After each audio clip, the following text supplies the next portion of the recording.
Should Republicans get what they want in terms of policy instead of what Democrats want? From one perspective, of course not. Republicans are in the minority for a reason.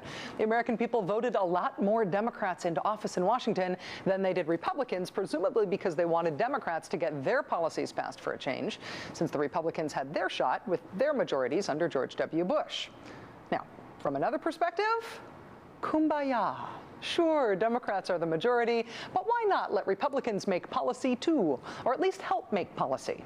It's the kumbaya philosophy that's held sway in Washington for the past year. For example, in October, John Boehner issued the minority party's demands for what they wanted out of health reform. Number one, let families and businesses buy health insurance across state lines. Check. As Ezra Klein of the Washington Post points out, the Senate version of the health reform bill actually allows for that. There's a whole section relating to the offering of plans in more than one state. Individual states can band together and allow insurers in one of those states to offer plans in all of those states. Buying across state lines is in the bill. Number two, allow individuals, small businesses, and trade associations to pool together and acquire health insurance at lower prices, the same way large corporations and unions do today. Check. That's exactly what the proposed health insurance exchanges are all about. The more people are allowed to participate in these exchanges, the greater the risk pool becomes and the lower the costs get. So they're 2 for 2. The second Republican demand already in the bill. Number three, give states the tools to create their own innovative reforms that lower health care costs. I know I'm beginning to sound like a broken record here, but check. Also in the bill. Section 1332 of the Senate bill is called the Waiver for State Innovation. Again, as Ezra points out, it allows states to opt out of the whole shebang if they can prove they have a better and cheaper way to do it. So the first, second, and third of the 4 Republican demands on health care are all in the bill. How about their last one, number 4? And number 4, end junk lawsuits that contribute to higher health care costs, otherwise known as tort reform, otherwise known as in the bill. Yes, the Senate bill calls on individual states to develop new ways to deal with malpractice lawsuits, alternatives that could potentially be funded by Congress. The Senate health reform bill addresses everything that the Republicans have identified as their main concerns for policy on health reform. And the Republican reaction is to say, the bill must be scrapped.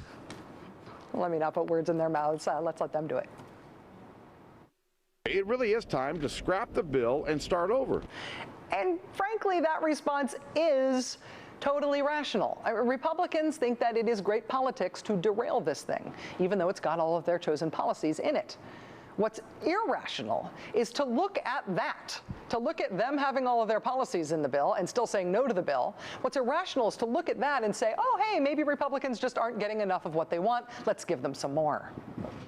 There are some core goals that have to be met.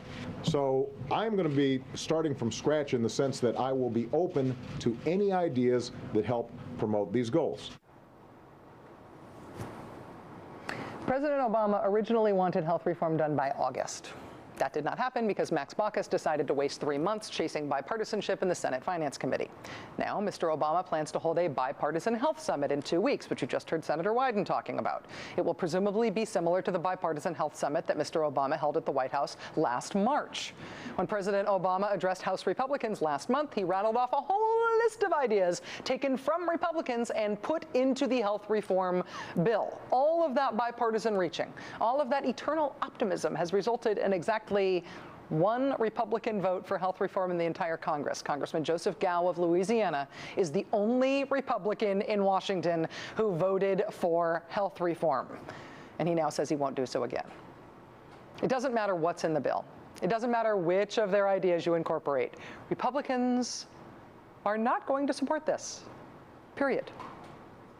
Joining us now is Ezra Klein, staff writer at The Washington Post, who did not know about, and nor does he endorse, the snarky thing that I said about his paper a moment before he came on this show. Ezra, thank you very much for being here. Good evening. I don't even think I heard it. Hooray! That's the best defense. All right, don't watch the TiVo. What are there substantive policy disagreements here? Because it does not seem to me like the disagreements here are about policy. It seems to me like they are pure politics. I mean, you could argue that there are, right? I mean, maybe Republicans don't believe you should spend money to insure human beings. I think that you can actually make that argument, right, that it's not worth doing. But I think the two things that you didn't include in your intro is that the larger arguments that Republicans have were also incorporated into the bill. What liberals want is a single-payer system, a public system. Actually, they let go of that. They don't even have a public option now. It's fully private. What John McCain and George W. Bush proposed, which were, again, bigger changes, was to begin unwinding the employer-based subsidy, or the subsidy for employer-based insurance. The Democrats actually agreed, and above House member objections, the president and the White House are pushing for the excise tax, which would begin to do that. So I don't think you can really say the argument is substantive here. I think that Republicans don't believe Democrats should do a health care bill because the argument here is who should win the next election, and Republicans would like it to be them, and that's hard to compromise on. So in terms of the substance, in terms of engagement and really getting what Republicans are bringing to the table, it sort of began and ended when Jim DeMint said they want health care to be Obama's Waterloo. Right. And, you know, one way you see this is Howard Baker and Bob Dole, two former Senate Republican leaders, came out with a joint proposal with Tom Daschle. And it looked exactly just about like the Senate bill, which is to say, and I think it even had some type of public option, so it was virtually a little bit more liberal. Their leadership, who's now sort of outside of the scrum of elections, came out with something and said, here's what a compromise bill will look like. And, well, frankly, it looked like what we're looking at. And that was true in 1994, too. The bill we're looking at looks a lot like what the so-called mainstream caucus, which is made up of Republicans and a couple centrist Democrats, came up with as the moderate alternative to the Clinton plan. What we're looking at is substantively a compromise bill. But again, the fact of the matter is giving the president and the Democrats a large accomplishment is not a political compromise. And a political compromise is the compromise nobody knows how to reach right now.